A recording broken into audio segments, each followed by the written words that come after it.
Do you remember the basilisk from Harry Potter and the Chamber of Secrets? The one that runs after Ron and Harry, and then Harry eventually kills it with the sword of Gryffindor.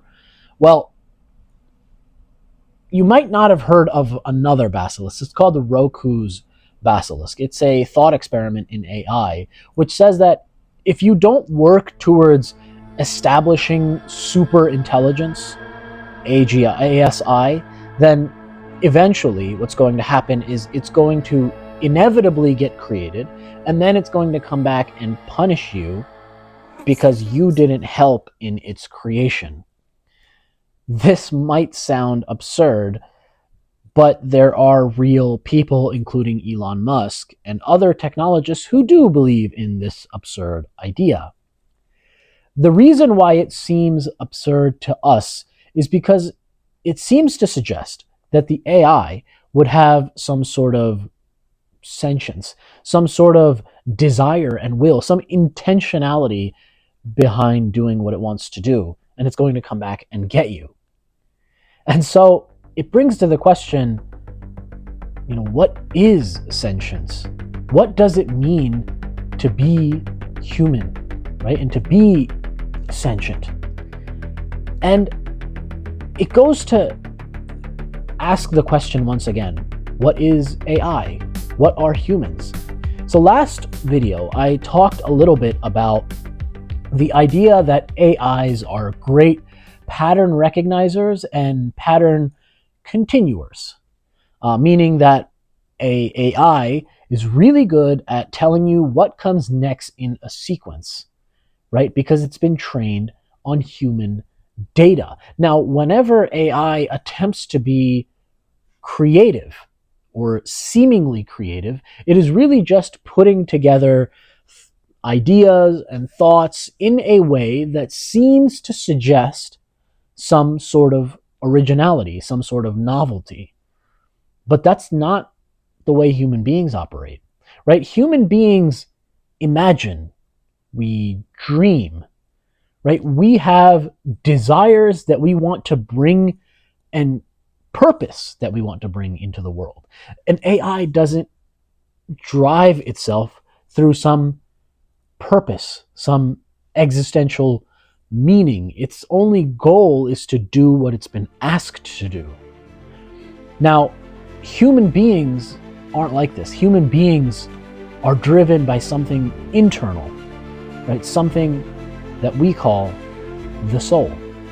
So then we have to ask the question, does AI have a soul? And can it have a soul, as a matter of fact, is the real question.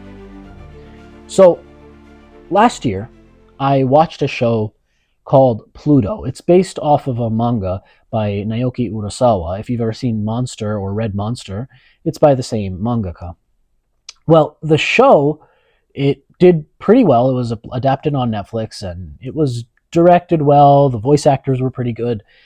Everything was good about the show. It has fantastic ratings, and lots of people told me to watch it. I gave it a watch, and I didn't like it at all. Actually, I kind of thought it was trash. And the reason why was the show aims to make you believe that AI and robots can have feelings just like us, that they can be humans like us, and sometimes even more human than us, because we've become so evil, so dark, that we're no longer human, and the robots have become more human than we have. I thought it was absurd. And the reason why I thought it was absurd was because, to me, I cannot grasp the idea that an AI can ever have sentience, no matter how intelligent and rational it becomes. There's a scene particularly in the show that was highlighted in which a robot dog dies, right? And the owner of the dog is really sad, and they've got all this melodramatic music and all that stuff to make you think that it's really sad that this dog died. And I'm sitting there and I'm like, wait, why is this so, important? Couldn't they just download a new version of this dog and put it into a new hunk of metal? I'm sure that the memories of this dog that had with its human owner are saved somewhere up in the cloud. Couldn't they just re-download this dog and get a new dog? It didn't make any sense that they would somehow simultaneously have, these human-like AIs, but then they didn't save all of the information somewhere and the memories somewhere, and it didn't make sense to me, right? Why you would care, why you would have feelings for an AI. Because even if it could simulate emotion, it's simulating emotion. It's not real emotion. The AI doesn't have purpose the way a human being does. Recently, OpenAI, it had it had a lot of success, right? They released a new model called O3, and a lot of people started calling it AGI. It's functionally AGI. AGI is artificial general intelligence, that it's smarter than most human beings in the world at most human tasks. Well, it did really good on a evaluation called the ARC eval. This evaluation aims to test the AI on things that human beings are really good at, right? But the AI is really bad at. And it performed very well. It performed better than all other models in the past, and it blew out most scores from before. And it also ranked 164 in terms of coders in the world. And it started to give people a scare. Sam Altman this morning published a blog in which he says that this year in 2025, they're going to be rolling out AI agents. And they're going to have a meaningful impact on labor in the world.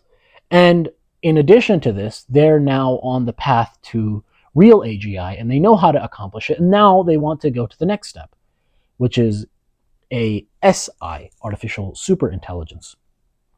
Now, these terms aren't important. What I want to emphasize is that there are a lot of people who are struggling with this idea of purpose, right? When the AI is doing all of these things and it's mimicking the behavior of human beings, it's mimicking the emotions of human beings, how do we understand it? How do we understand, where we are in this?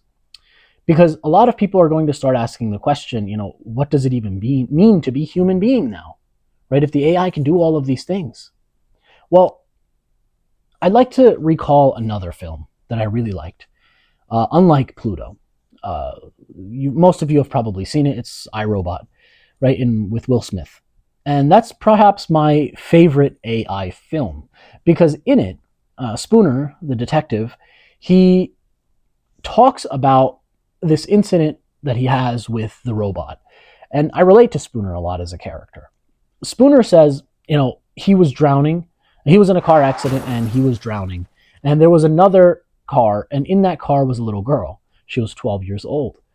And he's a detective, so he knew that they both weren't going to make it. However, all of a sudden, a robot dives into the water and it begins to pull Spooner out of the car. As he's being pulled out of the car, he says, save her, pointing to the girl. But the robot doesn't save her. The robot pulls Spooner out of the car, and Spooner survives, and that's the story of the movie. Spooner says that a human being would have saved the girl. The robot saves him because the robot had determined that there was a 40% chance of his survival and an 11% chance of the girl's survival. So statistically, it made more sense to save the girl. But a human being doesn't think like that. A human being says, no, hold on. This girl is young. She has a whole life to live. And an 11-year-old girl, even the 11% chance, it's worth it. We can't let this girl die, right? We're not going to let this child die. Every human being understands the importance of those things, because human beings at the end of the day are not a collection of ones and zeros. We are not a collection of numbers, because if all we were was just rationale and logic, then it wouldn't make sense that a mother spends time singing a lullaby for minutes, half an hour after the baby has fallen asleep. The baby can't even hear her. What's the point of singing? Why are you still singing? Only a mother knows. If human beings were just pure rationale, we would appreciate a philosopher solving complex puzzles hidden away somewhere in a cave more so than we would a artist painting a beautiful mural, because we'd realize that the philosophical complex problems are more worth solving than seeing a beautiful mural. But this is not how human beings operate. Human beings do not operate in the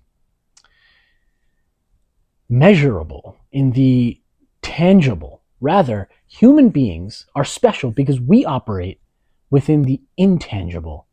We have hopes, we have desires, we have dreams. We have something that an AI can never have.